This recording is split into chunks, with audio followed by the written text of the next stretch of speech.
محترمہ فاطمہ جناح اگر جیت جاتی الیکشن تو کیا ایسٹ پاکستان علیحدہ ہوتا؟ کہ اگر محترمہ فاطمہ جناح جیت جاتی تو شاید پاکستان متحد رہ سکتا۔ پاکستان کی آرمی چیف نے کہہ دیا کہ جناب ہم مزید پاکستان کے معاملات میں، سیاسی معاملات میں مداخلت نہیں کریں گے۔ یہ جو ان کا بیان ہے، کیا آپ اسے دیکھتے ہیں کہ it is a culmination of this kind of interference by the army? تو بڑے بولڈ سٹیٹمنٹ تھا، لیکن وہ بولڈ سٹیٹمنٹ ان کو صرف جانے سے ایک دو دن پہلے انہوں نے دیا، لیکن بہرحال پھر بھی سگنیفیکنٹ ہے کہ انہوں نے کہا یہ۔ لیکن جو دوسری بات انہوں نے کہی اس کے بارے میں ہمیں ابھی تک یقین نہیں ہے کہ اس پہ اب عمل ہو رہا ہے، کیونکہ ان کا کہنا یہ تھا کہ اب ہم نے فیصلہ کیا اور یہ انسٹیٹیوشن کا فیصلہ ہے، انڈیویجول فیصلہ نہیں ہے، کہ اب ہم آئندہ یہ مداخلت نہیں کریں گے۔ یہ بھی سمجھتے ہیں کہ ایک فیصلہ لیاقت علی خان صاحب کا وہاں جانا ایک غلطی تھی ہماری؟ اس وقت کی حکومت نے جو اسیس کیا، اور میرے خیال میں صحیح اسیس کیا، وہ کہ ہماری مدد اگر کوئی ملک کر سکتے ہیں تو وہ یورپین ملک ہے اور امریکہ ہے، کیونکہ ان کے پاس ریسورسز بھی ہیں اور وہ ولنگ بھی ہے، اور رشیا کے پاس اس وقت اس طرح کے ریسورسز نہیں تھے کہ وہ آپ کی اس طرح سے مدد کر سکتا۔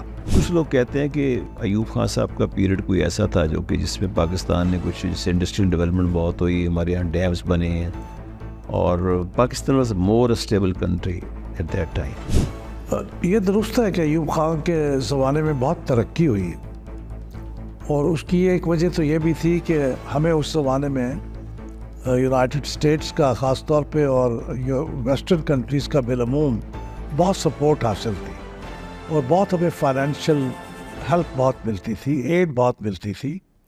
ہماری فوج کے تقریباً وہ کہتے ہیں کہ جوتے تک وہاں سے آتے تھے۔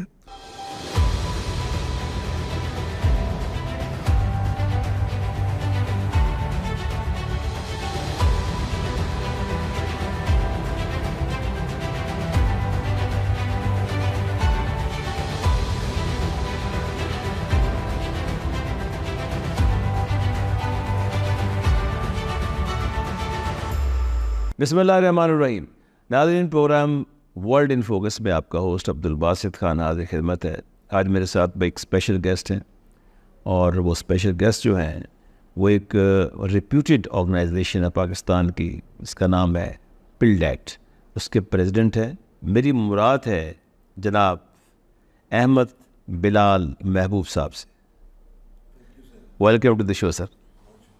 اچھا سر، احمد بلال محبوب کے ساتھ اگر انجینئر لگ جائے تو یہ کچھ سمجھ میں نہیں آتا عام آدمی کے لیے۔ مختصر بتائیے کہ یہ آپ انجینئر تھے، پھر آپ لیٹ میں آ گئے، تو یہ کیا ایک چینج جو آیا آپ کا، ایک ذاتی چینج تھا، سیلف ڈریون تھا، یا کوئی کسی کے کہنے پہ تھا؟ بہت شکریہ باسط صاحب۔ میں پہلے بھی کئی دفعہ کہہ چکا ہوں کہ یہ انجینئرنگ جو ہے ہمارے زمانے میں کیریئرز کا انتخاب ہمارے پیرنٹس کیا کرتے تھے، وہ بتاتے تھے کہ آپ نے کیا بننا ہے۔ تو میرے والد صاحب کا خواب یہ تھا کہ میں انجینئر بنوں، تو انہوں نے مجھے انجینئر بنایا اور میں بن گیا انجینئر۔ اور جب تک وہ حیات رہے میں نے انجینئرنگ کو پریکٹس کیا، پہلے کچھ چند سال پاکستان میں، پھر مڈل ایسٹ میں، کچھ امریکہ میں۔ جب وہ وفات پا گئے تو اس کے بعد میں نے سوچا کہ میں کوئی ایسا اب کیریئر آپٹ کروں جس سے میری اپنی دلچسپی ہو۔ انجینئرنگ ٹھیک تھا، میں نے نبھا لیا، چیف انجینئر کے لیول تک پہنچ گئے، کام کر لیا، لیکن میری خواہش یہ تھی کہ میں پولیٹیکل جو سائنس ہے یا پولیٹیکل پریکٹس ہے اس کے بارے میں کچھ کام کروں، اور پھر اس کے اندر خواہش یہ تھی کہ جو اس کی ریسرچ سائڈ ہے، جو اس کی تھیوریٹیکل سائڈ ہے، اس کے اوپر کام کروں۔ تو پھر ہم نے ایک ادارہ بنایا، اور پھر میں یہ 23 سال انجینئرنگ کو پریکٹس کرنے کے بعد یہ میں 1998 میں نے یہ ادارہ پھر بنانے کا کام شروع کیا۔ تو پھر میں اس طرف آ گیا اپنے دل والے کام کی طرف، جس سے میری دلی محبت تھی۔ تو انجینئرنگ کے ساتھ ساتھ اب میں وہ کر رہا ہوں، اس لیے میں اس سے بالکل بور نہیں ہوتا، حالانکہ ریٹائر ہو جانے کی عمر ہوتی ہے، لیکن میں بہت خوش ہوتا ہوں اس کے اوپر، کیونکہ میرے دل سے بہت قریب ہے۔ یعنی آپ کے دل سے بہت قریب ہے، اور آپ کو اس سے دلی محبت بھی ہے۔ اور میرا خیال ہے کہ اس طرف آنے کی جو میں نے آپ کو دیکھا ہے اس میں آپ کو اسٹڈی کیا تھوڑا سا، میں نے آپ کے انٹرویوز دیکھے ہیں، اس میں آپ انجینئرنگ یونیورسٹی کے صدر کے طور پہ بھی آپ نے فیض انجام دیے، صدر بنے. دیٹ مینس کہ آپ تھوڑا سا، چاہے وہ طلباء کی سیاست ہو، لیکن آپ دیکھیں کہ پاکستان میں تو طلباء کی سیاست قائد اعظم کے وقتوں میں بھی ہوا کرتی تھی، اور وہی ایک لیڈرشپ تھی جو ہمارے آگے چلتی آئی. تو یہ جو آپ کہتے ہیں کہ میں اس طرف آئے پل ڈیٹ کا ایک مختصر بتا دیجیے کہ یہ پل ڈیٹ کرتی کیا ہے، اور پل ڈیٹ کا جو ہے اس وقت آپ کب سے، یعنی since inception you are as a president of the PILDAT. جی دیکھیے، پل ڈیٹ جو ہے Pakistan institute of legislative development and transparency, یہ آغاز اس طرح ہوا تھا کہ اوورسیز پاکستانی کچھ ہمارے دوست اور ہم سب مل کے تو سوچتے کہ پاکستان میں ڈیموکریسی کچھ دن رہتی ہے اور پھر وہ انڈرمائن ہو جاتی ہے، پھر فوجی حکومت آ جاتی ہے. تو پاکستان میں ڈیموکریسی کو مضبوط کرنے کا کیا طریقہ ہو سکتا؟ تو ہم نے کچھ تھوڑا سا جائزہ لیا. میں باہر سے آیا تھا، خاص طور پہ کچھ میں نے وقت گزارا پروونشل اسمبلیز میں جا کے، نیشنل اسمبلی میں جا کے، الیکشن کمیشن میں کچھ لوگوں سے ملاقاتیں. تو ہماری اسیسمنٹ یہ تھی کہ ہماری پارلیمنٹ کو مضبوط ہونا چاہیے. تو ہم نے دیکھا کہ پارلیمنٹس کے اندر کوئی ریسرچ کا انتظام نہیں ہے، اگرچہ نام کے ریسرچ ڈپارٹمنٹ تو موجود ہیں لیکن کوئی ریسرچ ہو نہیں رہی. اور ساتھ یہ بھی کہ جو پارلیمنٹیرینز نئے آتے ہیں ان کو اورینٹیشن دینے کا کوئی انتظام نہیں ہے. آپ دیکھیں، آپ خود ماشاءاللہ سینئر سول سرونٹ رہے ہیں، تو آپ کی ٹریننگ کا ایک نظام ہے. اکیڈمی کے اندر ٹریننگ ہوتی ہے، پھر ہر سٹیج کے اوپر پروموشن کے موقع پہ کورسز ہوتی ہے. اس طرح آپ کو پتہ ہے ججز کی بھی جوڈیشل اکیڈمی ہے، اور ملٹری کے اپنے انسٹیٹیوشنز ہیں. نیشنل ڈیفنس یونیورسٹی اب ایک پینیکل پہ ہے. لیکن یہ جو پالیٹیشنز ہیں اور پارلیمنٹیرینز ہیں، ان کا کوئی انتظام نہیں تھا. تو ہم نے سوچا کہ ہم ایک ایسی سیٹ اپ کریں کہ کام کرنے کا تو پولیٹیکل پارٹیز کا ہے یا پھر گورنمنٹ کا ہے، لیکن جب تک وہ نہیں ہوتا تو ہم یہ کام کریں کہ ہم پولیٹیشنز کو اور پارلیمنٹیرینز کو اسپیسیفکلی ریسرچ پرووائڈ کریں تاکہ وہ ایک انفارمڈ ڈیبیٹ کر سکیں اسمبلی میں، یعنی ان خلاؤں میں ہواؤں میں باتیں نہ کریں. صحیح بات. تو ہم ہر سبجیکٹ پہ جو پارلیمنٹ کے اندر ڈسکس ہو رہی ہوتی تھی اس پہ ایک ریسرچ کر کے کتابچہ بنا کے ان کو تقسیم کرتے تھے، اور ان کا ایک اورینٹیشن بریفنگ سیشن بھی کر دیتے تھے. تو یہ بنیادی طور پہ فلسفہ تھا کہ ہم پولیٹیشنز اور پارلیمنٹیرینز کے لیے بھی کچھ اس طرح کی فیسلٹی کریٹ کریں جس طرح دوسرے لوگوں کے لیے ہے، ججز کے لیے، جنرلز کے لیے، سول سرونٹس کے لیے. تو یہ اس کے پیچھے تھا. لیکن بعد میں پھر ایکسپینڈ ہوا تھوڑا سا اس کے. اب ہم چونکہ ایک ادارہ الگ سے بن گیا ہے جس پہ ہم تھوڑا سا ہم نے بھی کنٹریبیوٹ کیا ہے، Pakistan institute of parliamentary services PIPS, وہ حکومت کا ادارہ ہے، حکومت کا فنڈڈ. تو اب اسے ہی کام کرنا چاہیے، لیکن جہاں جہاں اس کی خلا ہوتا ہے پھر وہ ہم پر کرنے کی کوشش کرتے ہیں. جی آپ.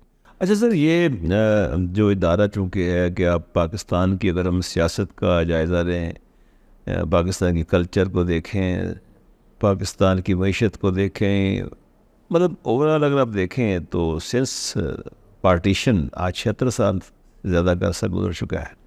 پاکستان کی آرمی چیف نے کہہ دیا کہ جناب ہم مزید پاکستان کے معاملات میں، سیاسی معاملات میں مداخلت نہیں کریں گے. جناب باجوہ صاحب کا میں اشارہ کروں، اور انہوں نے اس بات کا ذکر کیا کہ ہم کرتے آئے ہیں اور اس میں کوئی دو رائے نہیں ہے، اٹس این اوپن سیکرٹ. تو یہ جو ان کا بیان ہے، کیا آپ اسے دیکھتے ہیں کہ it is a culmination of this kind of interference by the army, یا ابھی اس پہ بھی آپ دیکھ رہے ہیں کہ معاملہ چل رہا ہے؟ دیکھیے، یہ بیان بہت اہم ہے. اس لیے بہت اہم ہے کہ پہلی بار کسی فوجی سربراہ نے اوپنلی پبلکلی ایکنالج کیا ہے کہ فوج کا ادارہ سیاسی معاملات میں مداخلت کرتا رہا ہے اور 70 سال سے کرتا رہا ہے. اور ساتھ انہوں نے یہ بھی کہا کہ یہ کانسٹیٹیوشن کے خلاف تھا جو ہم نے کیا، یہ صحیح نہیں تھا، اور اس سے عوام اور فوج کے درمیان فاصلہ پیدا ہوا. بڑا بولڈ سٹیٹمنٹ تھا. تو بڑے بولڈ سٹیٹمنٹ تھا، لیکن وہ بولڈ سٹیٹمنٹ ان کو صرف جاتے ہوئے جانے سے 1-2 دن پہلے انہوں نے دیا. لیکن بہرحال پھر بھی سگنیفیکنٹ ہے کہ انہوں نے کہا. اس حد تک تو یہ بات بہت اہم ہے اور سمجھ میں آئی ہے. لیکن جو دوسری بات انہوں نے کہی اس کے بارے میں ہمیں ابھی تک یقین نہیں ہے کہ اس پہ اب عمل ہو رہا ہے، کیونکہ ان کا کہنا یہ تھا کہ اب ہم نے فیصلہ کیا اور یہ انسٹیٹیوشن کا فیصلہ ہے، انڈیویجول فیصلہ نہیں ہے، کہ اب ہم آئندہ یہ مداخلت نہیں کریں گے۔ اب اس کے بعد ہوا یہ کہ کچھ حالات ایسے بگڑے کہ اس میں ایک ان کا بھی میرا خیال کنٹریبیوشن تھا کہ یہ جو پیچھے ہٹنے کا انہوں نے فیصلہ کیا تھا سیاسی معاملات سے، وہ میرے خیال میں وہ ہٹ نہیں سکے۔ اور دوسری بات یہ ہے کہ وہ کیا سمجھتے ہیں سیاسی معاملات کی ڈیفینیشن کیا ہے، یہ کبھی کوئی بیٹھ کے کسی انسٹیٹیوشن میں پریسائزلی اس کو ڈیفائن کیا جائے نا کہ کیا چیز تھی جس کے اوپر آپ نہیں اب مداخلت کرنا چاہتے۔ ہو سکتا ہے کسی چیز کو آپ پولیٹیکل افیئرس میں گنتے ہوں اور کوئی دوسرے لوگ نہ گنتے ہوں، یا آپ نہ گنتے ہوں اور دوسرے لوگ گنتے ہوں، تو یہ میرے خیال میں کہیں پبلک میٹنگ کی بات نہیں ہے، یہ نیشنل سیکورٹی کمیٹی جیسے ادارے میں بیٹھ کے طے ہونا چاہیے۔ لیکن اس میں کوئی شک نہیں ہے کہ جس طرح انہوں نے اس بات کا اکنالج کیا کہ مداخلت بہت نقصان دہ چیز ہے، ملک کے اندر بہت سے مسائل اس نے پیدا کیے ہیں، اور بہترین حل یہی ہے کہ فوج خود اسے ریئلائز کرتے ہوئے اپنے آپ کو سٹیپ بیک کرے، جیسے انڈونیشیا میں انہوں نے کیا، بجائے اس کی کہ کسی اور طریقے سے ایسے ہو، یہ فوج خود آن اٹس اون فیصلہ کرے، تو یہ سب سے بہترین حل ہوگا۔ بالکل صحیح ہے، اور میرا خیال ہے کہ لوگ اس کو وشفل تھنکنگ کہتے ہیں۔ اچھا سر، پاکستان جب آزاد ہوا 47 میں، تو آپ دیکھیں کہ یہ فرسٹ ڈیکیڈ تھا پاکستان کا، جب انہیں آئین بنانا تھا اس کوشش میں لگے رہے آ کے۔ آپ نے دیکھا کہ قائد اعظم کی رحلت جلدی ہو گئی، دنیا سے چلے گئے۔ لیاقت علی صاحب جو ہمارے پرائم منسٹر تھے، ان کی شہادت ہو گئی۔ قائد اعظم نے اردو زبان پاکستان میں وہ پوری نافذ کر دی آ کے۔ پھر اس کے ان ایڈیشن ٹو دیٹ تحریک، وہ جو قرارداد مقاصد کا بھی وہ بھی ایک معاملہ جو تھا جسے کہتے ہیں، وہ بھی ہمارے سامنے آ رہا تھا۔ ویر وی جسے کہتے ہیں لاسٹ، کہاں ہم نے غلطی، ویر وی فالٹرڈ، کہ یہ جو سب چیزیں ہوئی ہیں، میجر ڈینٹ کہاں سے پاکستان کا پڑا فرام دی بگننگ؟ کیونکہ ایک تو سر یہ ہے نا کہ ایک مغربی پاکستان اور ایک مشرقی پاکستان۔ مشرقی پاکستان کو تو کہتے ہیں کہ انٹلیکچولی زیادہ وہ لوگ اویئرنیس تھی ان کے اندر، کیونکہ وہ ظاہر ہے انہوں نے اسٹرگل کی، مسلم لیگ بنی جیسے۔ ہاں، ویسٹ پاکستان چونکہ ہماری آرمی میں کا انفلوئنس زیادہ تھا ویسٹ پاکستان کا، اور وہیں سے زیادہ تر فوجی آتے تھے، تو ایک طاقت کا مظہر تھا، ایک علم و ذہانت کا مظہر تھا۔ دوریاں تو اس میں ہونی تھی، باہر گیف جو بعد میں رونما ہوئی۔ لیکن آپ کیا سمجھتے ہیں جو فرسٹ ڈیکیڈ تھا اس میں، پھر بیوروکریسی کا بھی آپ نے ہمارا دیکھا کہ خواجہ ناظم الدین کو ڈسمس کیا گیا، پھر اس کے بعد بوگرا صاحب کو بلایا گیا، ایک اور بنگالی وہ بھی بیوروکریٹ تھے ان کو ریپلیس کرنے کے لیے۔ لیکن ایسا لگ رہا تھا کہ اس ڈیکیڈ میں کچھ اس وقت کی اسٹیبلشمنٹ کچھ نہ کچھ کرتی رہی۔ دیکھیے، جو پہلا بڑا مسئلہ تھا نا پاکستان کے قیام سے بھی پہلے شروع ہو گیا تھا، اور بعد میں وہ بڑھ گیا بہت زیادہ، وہ یہ فلسفیکل ایک پوائنٹ آف ویوز کا اختلاف تھا کہ یہ پاکستان بن رہا ہے یہ کس لیے بن رہا ہے۔ ایک بڑا ڈومیننٹ ویو یہ تھا کہ یہ اسلام کا نظام یہاں اسٹیبلش کرنے کے لیے بن رہا ہے، یعنی اسلام کی تجربہ گاہ ہوگا اور یہ اسلامی نظام یہاں قائم ہوگا۔ اس کے مقابلے میں بہت سے لوگوں کا خیال یہ تھا کہ نہیں، اسلامی نظام کی بات نہیں ہے، یہ مسلمانوں کے لیے ایک ملک بن رہا ہے، چونکہ مسلمانوں کے حقوق ہندوستان میں محفوظ نہیں ہیں، تو اس لیے ایک ملک بنا رہے ہیں جہاں ان کے حقوق محفوظ ہوں۔ کیونکہ یہ تو ٹھیک ہے کہ جن صوبوں کے اندر مسلمانوں کی اکثریت ہے ان پہ مشتمل ہوگا پاکستان، لیکن اگر وہ الگ سے اسٹیٹ نہیں بنے گی تو پھر مرکز میں تو بہرحال مسلمانوں کی اکثریت نہیں ہوگی، تو لہٰذا صوبوں میں اکثریت ہونے کے باوجود جب وہ کسی ایسے ملک کا حصہ ہوں گے جہاں ہندوز کی اکثریت ہوگی، تو پھر ظاہر ہے ان کا فیصلہ مرکز کی سطح پہ وہ فیصلہ مانا جائے گا، تو ہماری آزادی کمپرومائز ہو جائے گی۔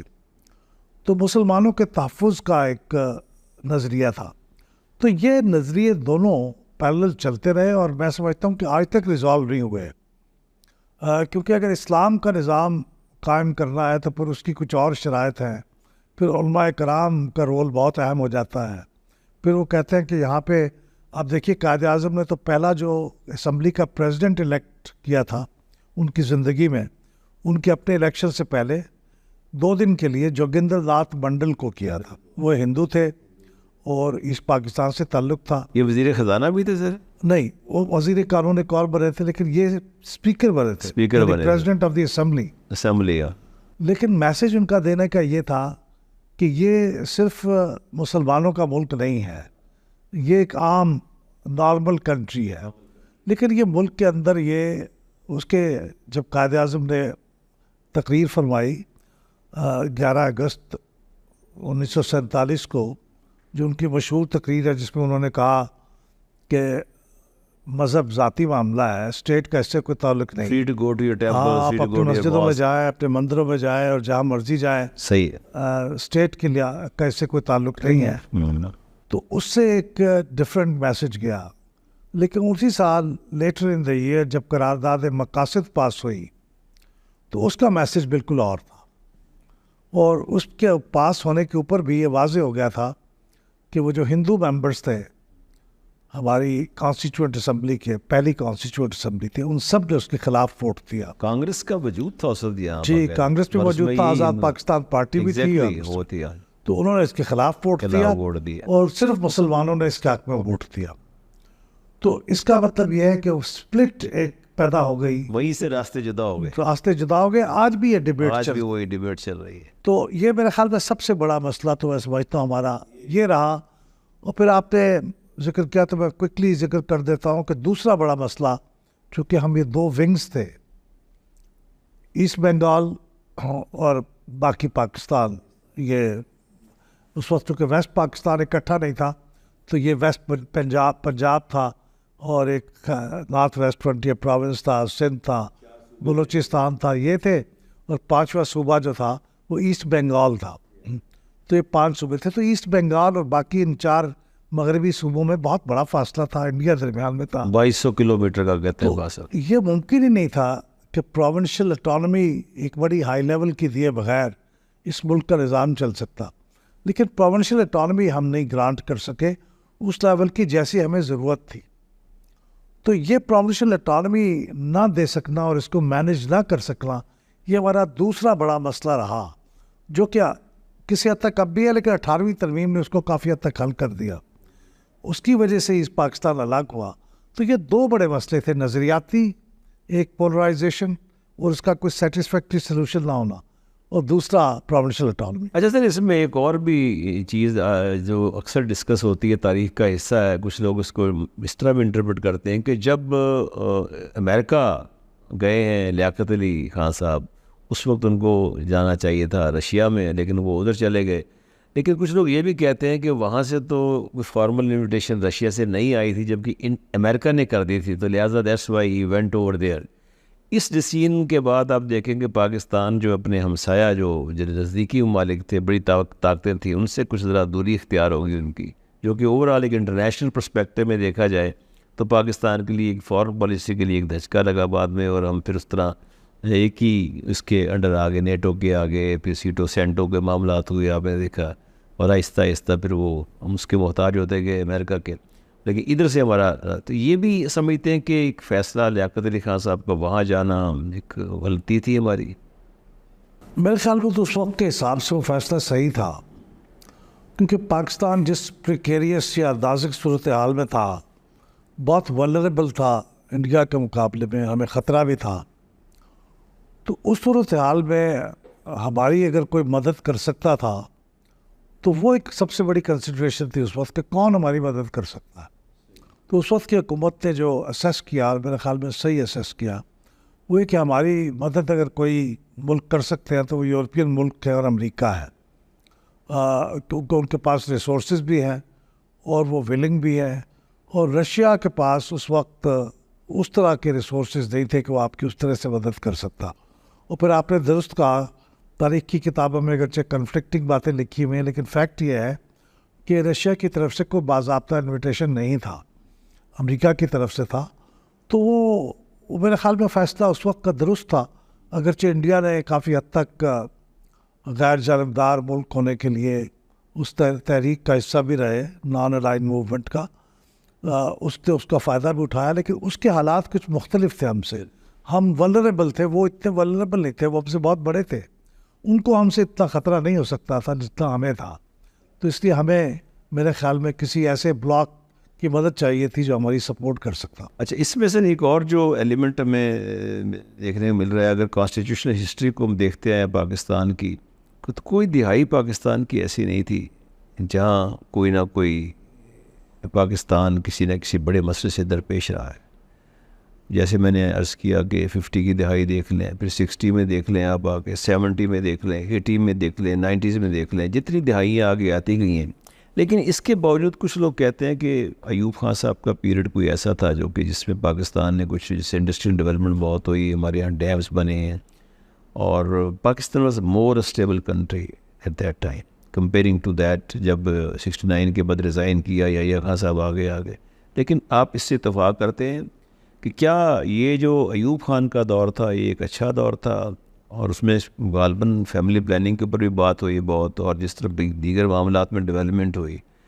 لیکن یہ اوور آل ایز اے، آپ چونکہ پل ڈیڈ کے صدر بھی ہیں، تو کیا آپ اس چیز سے اتفاق کرتے ہیں کہ آرمی کا جو چیف ہو، یا اسے ڈکٹیٹر کہہ لیں، یا اس کو آمر کہہ لیں، یا اس کو پریزیڈنٹ کہہ لیں، کیا مارشل ایڈمنسٹریٹر کہہ لیں، کیا اس طرح کا جو نظام ہے ہمارے اس ملک میں، اس کو ایکسیپٹ کر لینا چاہیے؟